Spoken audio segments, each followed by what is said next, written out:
Phone එක වටන්න එපා යන්න ඉන්න අන්තිම මොහොතේ per favore.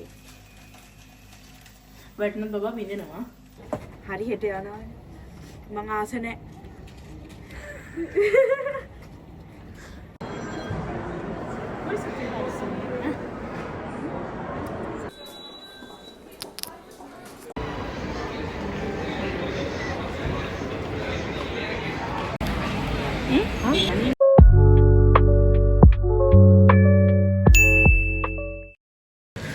Ciao ragazzi, welcome back to my YouTube channel. අද Sunday දවසක්. චුට්ටක් විශේෂ දවසක්. දුකයි සතුටයි දෙකම තියෙන දවසක්. අපි බලමු ඇයි කියලා. අද ඔක්තෝබර් 26. මම හෙට ලංකාවට යනවා. ඉතින් අද හරිම බිසි දවසක්. වැඩ ගොඩාක් තියෙනවා. බලන්නකො මට ඒවට උදව් කරන්න කවුද එන්නේ කියලා. මේ ඉතින් මගේ වැඩවලට උදව් කරන්න ඇවිල්ලා මගේ වැඩේ දෙක කරන නංගි බබා.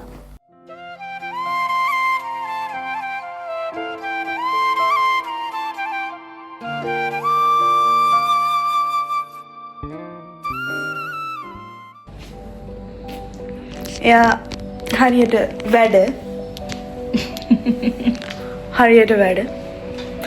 වැඩ කරන හේතුව ඔයගොල්ලෝ මේ වෙද්දි දන්නේ නැති මේක බලද්දි දන්නවා. ඔව් මේක දාන්නේ පස්සේනේ අපි අද 26 ඉරිදා. තව ටිකයි. තව චුට්ටයි හැබැයි ඉතින් නෑ. චුට්ටක් මත් නෑ මොකද මං ගෙදර යන්නේ පරක්කු නෑ. අතන්නකෝ. පේනවද? මෙන්න මෙයාගේ වැඩ තමයි. ඔව් සෝරි මින්න. Hello Mrs. Dev මේකත් බලන්න. බඩ වැඩි වෙයි කියලා බයයි හාමි. බඩ වැඩි වෙයි කියලා. මෙහෙම බඩ ඉතින් ගෙනිච්චම for one person 45 නිදින්නේ. ලොස්සෝ මේ තියෙන්නේ හරියටම food bag. මේක clothes. I don't know. ලගේජ් එකේ තමයි සොල්ටලා. ෆ්‍රිජ් එකට දාන්නේ. අර බලන්න අර දෙයියනේ. හරිම ෂෝයි. And I'm here. යන්න බැරි වුණොත් පාස්තා එන්න කරන්න. එහෙනම් ඔයාලට පාස්තා කන්න වෙන්නේ නැහැ. නෑ පාස්තා කිලෝ දෙකක් මම යාළුවාට ඇව්වා. මම හිතාගෙන හිටියේ බඩු වැඩි වුණොත් මම පාස්තා වලින් හරවනවා කියලා. ඒක එක ෆ්ලේවර්ස් තියෙනවා. මොකද ෂයින්? අද එක ෂේප්ස් වලින් තියෙනවා. පැස්ටා බලන්න. හැම පාටින්ම Pringles තියෙනවා. ඉතින් කොහොම බඩු ගත්තම මේවා කොහොමද වැඩි? Okay. After like 40 minutes මේක තමයි situation එක. අතන අපි lunch break එකක් ගන්න හදන්නේ. අද දැන් මෙහෙ. The time here is 12:53. මේ වෙලාව වෙනස් වුණා. දැන් නිකන් මට නම් දෙකමාරට වගේ වෙලාව වෙනස් වුණානේ. කලින් ලංකාවත් එක්ක තිබ්බේ 3 hours. what? මොකක් කරලා නේද කියලා. lunch break. මට කිරිබත් තියෙනවා. එයාට කිරිබත් එපාලු. ඔව් මොකද මම milk rice කන්නේ නැහැ. මට කියනවා මේක. මගේ ආසම දෙයක් milk rice. Was complicated actually. ලගේජ් වල බර වැඩි ළමයි. මම හිතන්නේ පිටරට මේ country එක පිටරට ඉන්න කට්ටියට තියෙන ලොකුම ප්‍රශ්න ලංකාවට යද්දී බර වැඩි වෙන එක. කවන්නේ. මේ බර අඩු වෙනකොට බෑග් වල බර වැඩි වෙනවා. ෆෝන් එකට ෆෝන් එක වටන්න එපා යන්න ඉන්න අන්තිම මොහොතේ per favore. වැටෙන බබා විඳිනවා.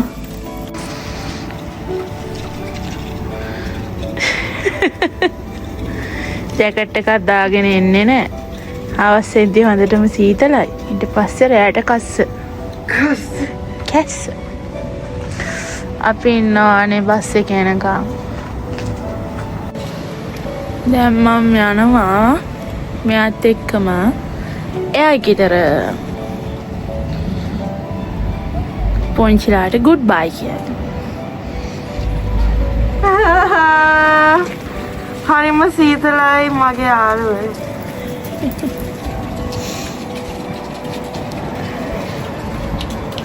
හෙට මම මේ වෙලාවට එයාපෝට් එකේ. හෙට මම මේ වෙලාවට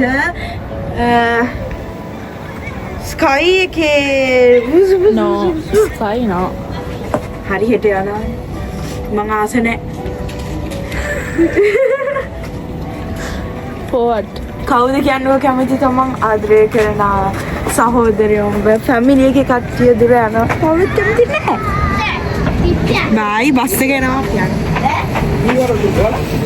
no comments. bye. නුඹ සඳ වෙලා පායා මට එළියුණු වගයි නුඹ සඳ සීම බසයි මට ඔන්න දැන් අපි පොන්චිලෑ ගෙවල් ළඟට ආවා. ගෙදෙට්ට ගිය ගමන්ම එයා ෆෑන් කේක් හදලා තිබ්බා. මේ ඉන්නේ අපේ චූටි මල්ලි.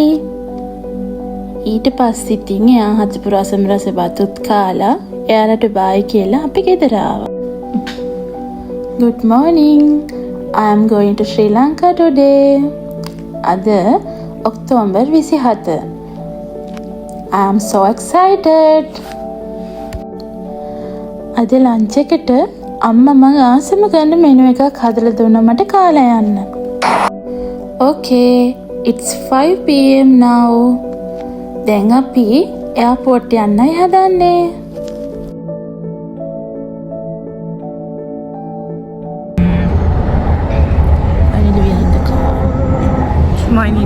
බාප්පත් එක්ක තමයි අපි අද එයාපෝට් යන්නේ.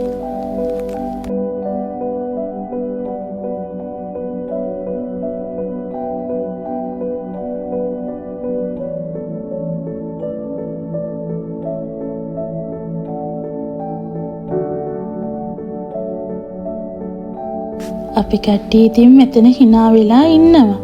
ඒ වුණාට පේනවා ධම්ම නම් කැමරා එක දිහා බලන්නේවත් නෑ වැඩිය. හැමෝම ඉතින් හිතේ දුක තියාගෙන ඉන්නේ. මම යනවා වුණත් මටත් දුකයි එයාලව දාලා යන්න. එයාලා මෙහි ඉන්නවා වුණාට එයාලටත් දුකයි මම යනවට. ඔහොම තමයි ඉතින් පවුලේ කොයි කෙනා ලංකාවට ගියත් යන කෙනාටත් දුකයි ඉන්න අයටත් දුකයි.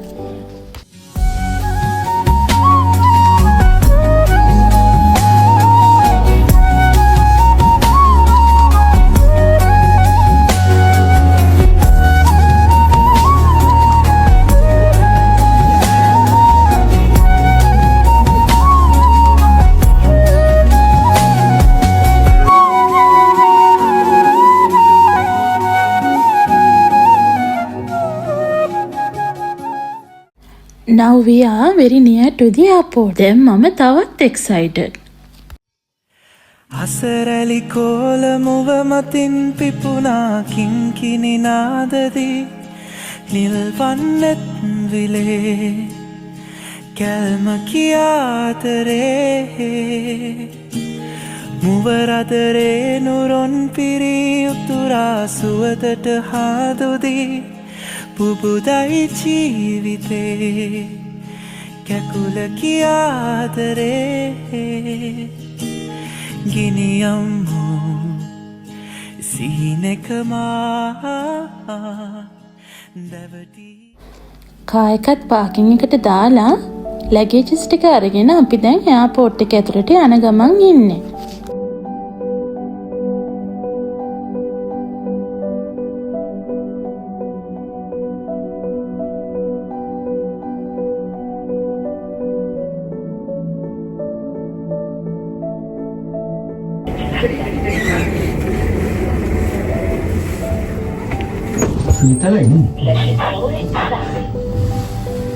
Insalita. Bye. Bye. What do you need? The pion are going to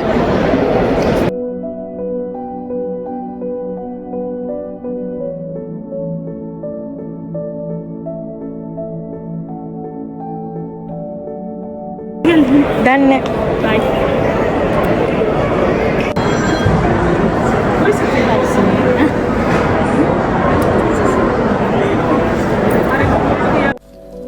finally document ටිකත් ක්ලියර් කරගෙන මම දැන් චෙකින් වෙන්න යන ගමන් ඉන්නේ. ඔයාලා දැක්කද? මම නොපෙනී යනකම්ම they were behind me.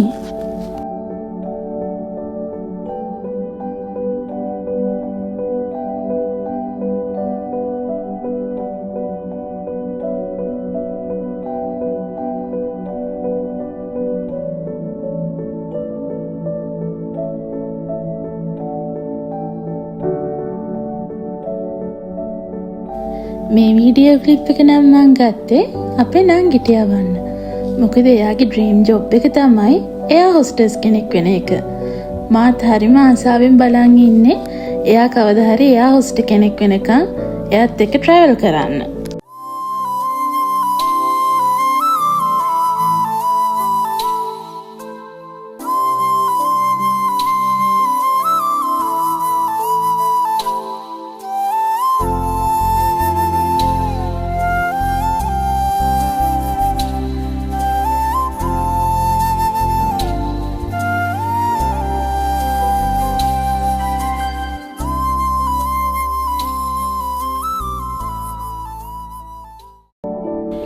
මට හම්බුනේ නයිට් ෆ්ලයිට් එකක්. ඔන්න දැන් අපේ ඩිනර් එක ආවා. ඇක්චුවලි මම ෆ්ලයිට් ෆුඩ් ෆෑන් කෙනෙක් නෙමෙයි. But the food was not bad.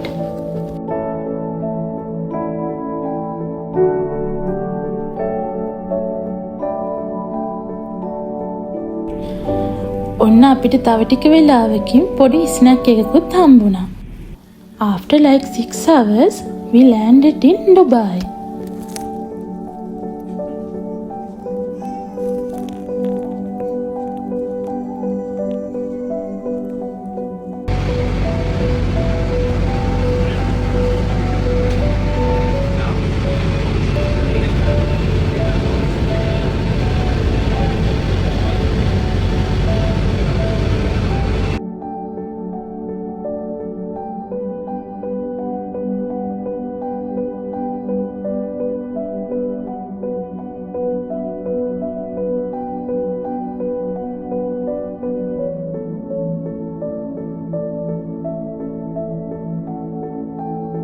Dubai airport එකේ 3 hours ට්‍රාන්සිට් එකක ඉඳලා දැන් අපි යන්නේ ඩුබයි to කොලම්බෝ ෆ්ලයිට් එක ගන්න.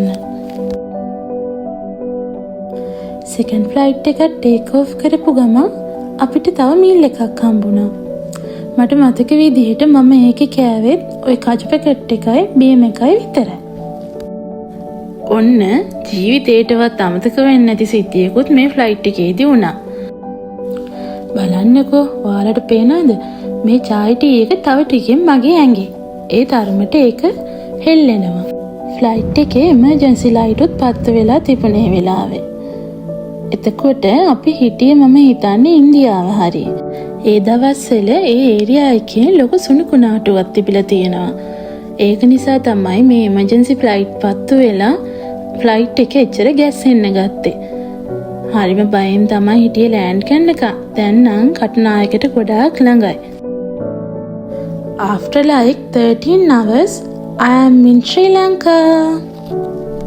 කොච්චර සතුටක් හිතේ තිබ්බත් මට මේ වෙලාවේ මගේ පවුලේ අයව ගොඩාක් මිස් වුණා. මොකද මම ලංකාවට තනියම ආපු පළවෙනි පාර තමයි මේක. අනිත් හැම සැරේම පවුලේ අයත් එක්ක හරි නැත්තම් එයාලා කලින් ඇවිල්ලා හරි ලංකාවේ හිටියා මම ලංකාවට එද්දි. ඔන්න ඉතින් ලගේජස් ටිකත් කලෙක්ට් කරගෙන මම දැන් මේ එයාපෝට් එකෙන් එක්සිට් වෙන ගමන් ඉන්නේ. මාව එයාපෝට් එකෙන් පික් කරන්න ආවේ මගේ හොඳම යාළුවා. ඔය රෝසස් ගෙනාවේ එයා තමයි. මගේ හොඳම යාළුවා මට සති දෙකකට කලින් ලංකාවට ආවා. එයා ඉතින් වීඩියෝස් වලට එන්න කැමති නෑ. ඒකයි එයා වීඩියෝ එකේ නැත්තේ. මම ටිකක් පහුවෙලා ලංකාවට එන්න හිටියට එයා ලංකාවේ හිටපු නිසා අපි දෙන්න චූටි ට්‍රිප් එකක් යන ප්ලෑන් කරගත්තා. ඔක්තෝබර් 30 තමයි මං අර කියපු විශේෂ කාරණාවට මං එන්න හිටියේ. ඒ වුණාට යාළුවා ලංකාවේ නිසා මම පොඩ්ඩක් කලින් ඇවිල්ලා එයත් එක්ක පොඩ්ඩක් ට්‍රැවල් කරලා තමයි මගේ ගෙදර ආවේ. කොෆි එකකුත් බීලා අපි දෙන්න දැන් ලංකාවේ අපි ආසම කරන ස්නැක්ස් ටිකකුත් අරගෙන හොටෙල් එකට යන්න තමයි හදන්නේ. Then see you soon in the next video. Bye.